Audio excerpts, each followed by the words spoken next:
What's up guys, my name is Brandon. We're going to be teaching y'all how to sharpen some Magnus broadheads today.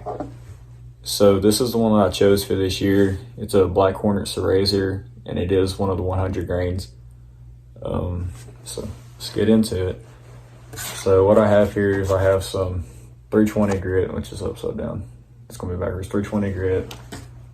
Then I have some 600 grit. And it's 1,000, 2,000, and then this one here is a little different. It's thicker, and it's actually squishy on top, so it almost acts like a strop.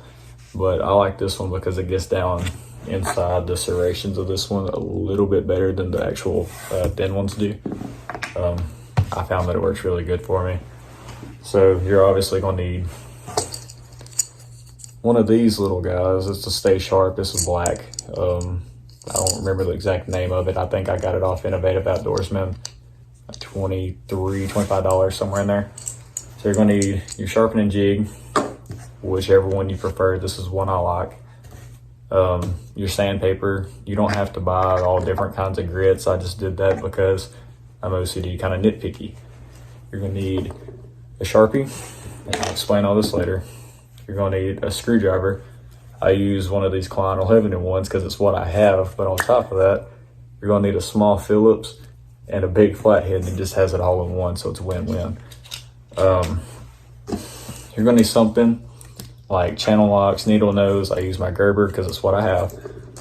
The reason you're going to need that is because that little bleeder blade right here, it's kind of difficult to get out.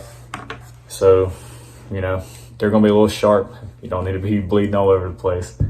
And then I've got a bunch of paper over here, obviously to check sharpness. So first things first, I'm going to take that small Phillips and we're going to take the main blade off. So be careful because these Magnuses, they are pretty sharp out of the pack. And this one here is brand new. I forgot to say that. They are brand new. I just went and bought these today. But they're not sharp enough for my liking. So you take this little screw out, it's itty bitty, don't lose it.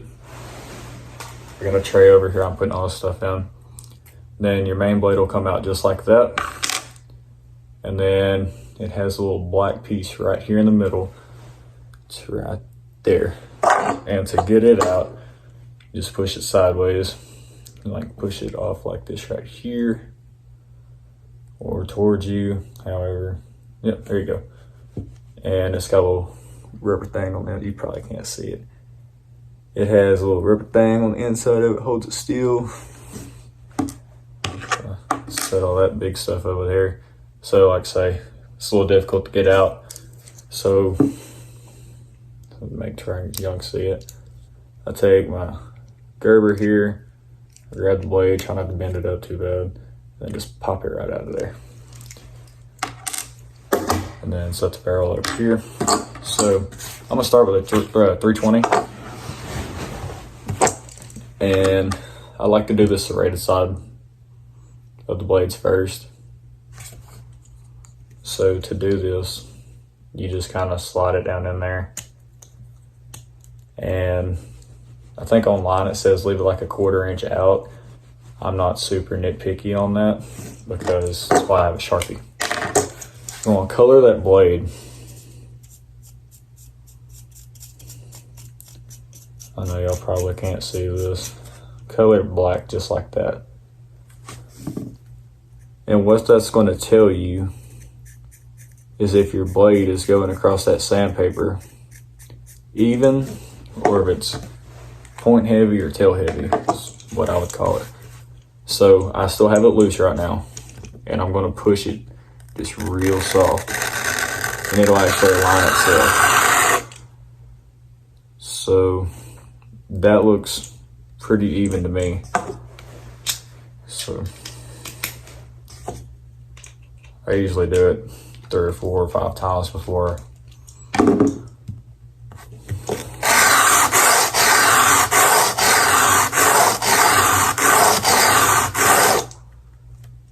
And that's coming off evenly. So I do, me personally, this is just personal preference, you can tell that it's favoring the back side of this blade. I do change the bevel on these. It works out the package, it really does, they're fine. But I just change it up a little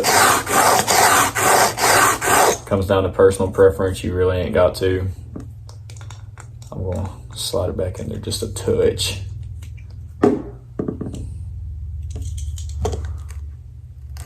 Probably right there.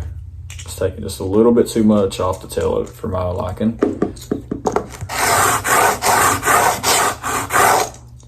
Sweet. So that's starting to even it out a little bit, and you can see it. So this side we haven't done yet.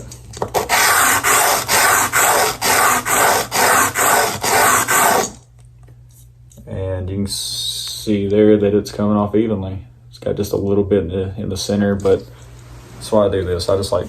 I wouldn't call it perfection, but it's just a peace of mind. On the back of the package, it says 3 to 5.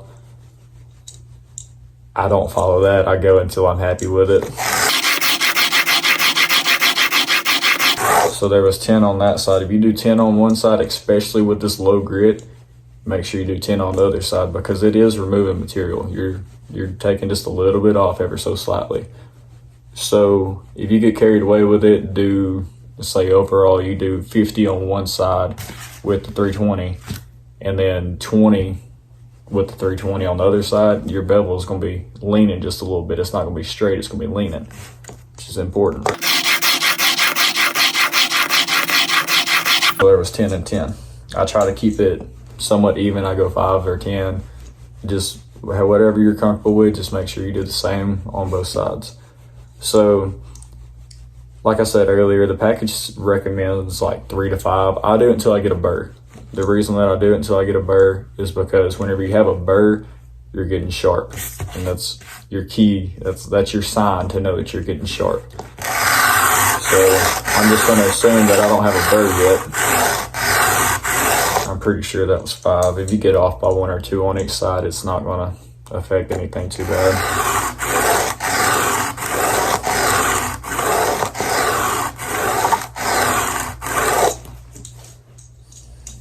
So I kind of look down it. You can kind of feel a burr with your finger. Some guys use a receipt. You can get a real soft piece of paper and push it up against it and it'll hang on it. I think that was 5. So you'll also notice that these do get really shiny on the bevel part of it, parts you're sharpening. It does get very shiny. And some guys actually call it polishing. I call it sharpening because that's what I'm doing. I'm sharpening my broadhead. So I kind of feel just a little bit of a burr, still not 100% to my liking, so I'm gonna give it 5 more on each side and we'll move up to the 600. Wipe it off, get all that dust off there, and then boom, 600.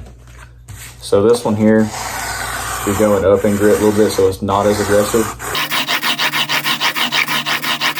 So I'll do 10 on one side again. I'll flip it over. What I'm doing whenever I put the jig and the blade under the tables, I'm wiping it off on my blue jeans. Just try to get some of that dust and dirt off of there. I forgot to grab a rag before I started. So that's all me, but I will clean that blade off pretty good. Don't want all that dust and stuff settling down.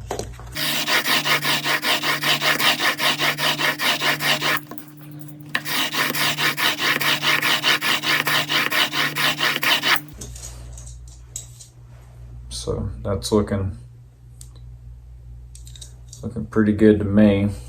Like I say, you can kind of tell from the beginning of the video, it's getting sharper. You can see a reflection in it now versus pulling over on a pack. This one's another brand new one. I haven't done anything to it.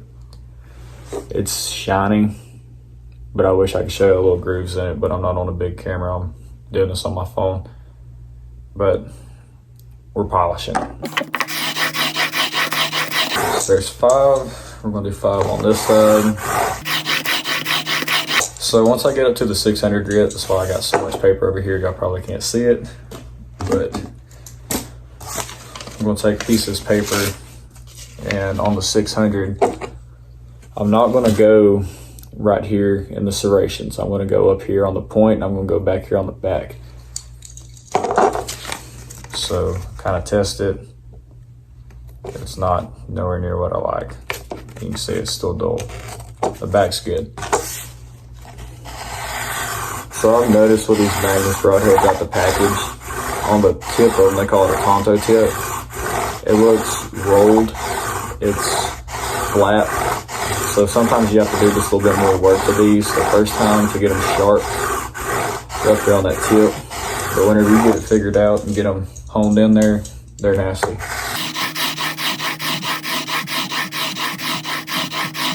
All right, so let's do a sharpness test. See if we can't get it to cut something. So we're going to go right here. And it's not cutting anything there. With the back of yours. So I'm going to go ahead and move up to the 1000 grit.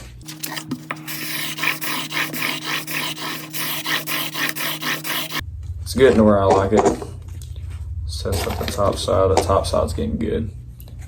So you don't have to put a whole lot of pressure on this. Let your material, let your tools do the work.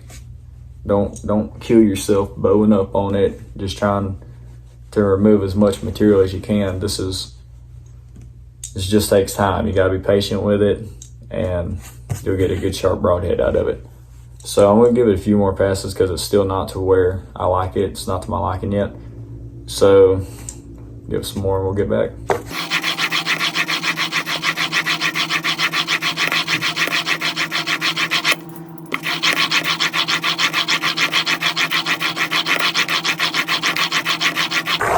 So there's 20 on each side. I'm gonna go down, I'm gonna do 5 on each side now.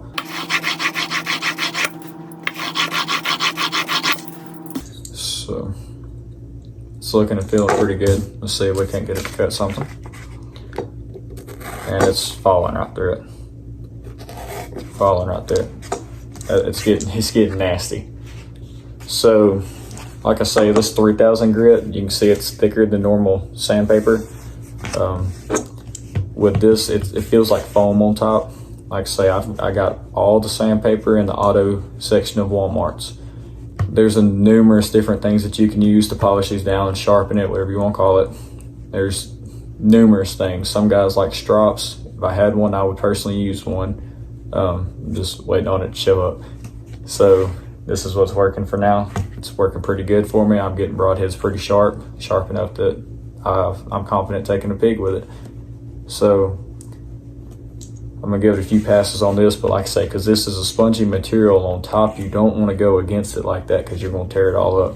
With this, you just very lightly, like I say, I'm just putting hand weight on it. Just go very gently back with it.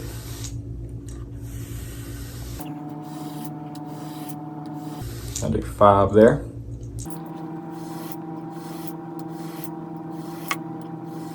And 5 there.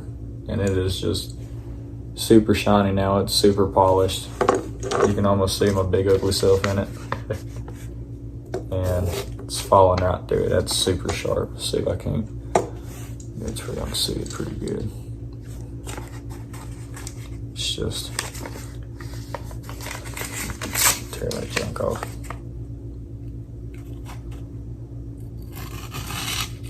I don't know if y'all can see that better or not. It's my first time doing a video. My buddy Michael asked me if I'd make one to sharpen these Magnus Blackhornet Ser-Razors, and I told him sure. So that's where we're at. Like I said, it's just falling right through it. That's super sharp. Another thing you can do is there's some guys that get a buffing compound. I'm pretty sure you can get it at Walmart, AutoZone, something like that. But it's called a buffing compound. And you can take a cereal box, you can take a strop, you can take just about anything that has very fine texture to it and put some of that on there and pull it backwards. Like I said, don't go forward on that stuff, go backwards on it. And they say it just micro polishes it and just gets absolutely nasty. Fortunately, I don't have any, or else I would show you how to do it. And also here on these serrations, use that same buffing compound. That's if you want to get those just absolutely disgusting. Like I say, for me, this is how I do it. I'm just a bow hunter. I'm not some crazy big guru on this stuff. I'm an average bow hunter that likes my broadheads to be just a little bit sharper than what comes out the package. Like I say, you can get that buffing compound and take you a piece of string. I think that they use twine or something like that, and they build them a little jig out of it. You just pull it through there with that buffing compound. Like I say, unfortunately, I don't have any, or else I would show you how. I'm going to show you how to do the bleeder blades now, because that basically sums up this. You just do the exact same thing to every other side, even though this side's not serrated. Here, you just put it in your jig, put some Sharpie on it, and sharpen it to your liking. I'm gonna grab this little old bleeder blade. It's it right here. And in my opinion, between the serration and this little guy right here, this is what makes this broadhead. I know the 125 is very popular, but whenever Magnus designed this, I think they did something. So same thing, take the old Sharpie, color one side of that blade, color the other side of it. And like I say, you can see it there, it's all colored up. And that's basically just a guide for you to let you know that you're getting a good even pull or push all the way across this, and you're not favoring one side, because if you favor one side, it's going to kind of throw off that edge a little bit. So tighten it down just a little bit, that way it can still move, but not just flop around all over the place. So there was one pass and it looks pretty even, but it's towards the back side of it right there. You can see that it's still got black up top. Usually, like I say, I will change the bevel on these, but I'm not going to change it that much. So just kind of push down on it just a little bit harder and it might move around. And that's looking a lot better to me. Like I say, that's just personal preference. You don't have to do that. If you're not wanting to do it like that, just set it down on there and color that blade, and then drag it across there a couple times until it's covering all the original bevel. Now, this is what I'm talking about right here. I threw it off a little bit, but you see how it's shiny up there on the point. Let's see if I can get it to load it. You see how it's shiny up there on the point and then black on the back. So basically what that means is that my point is too far forward in the jig. So what I need to do there is either bring the back out just a little bit or push that tip in just a little bit. So what I'm going to do, because I prefer to change the bevel on these just a little bit, I'm going to pull that back out. Good and shiny. Looking good, looking good. So it's just falling right through it.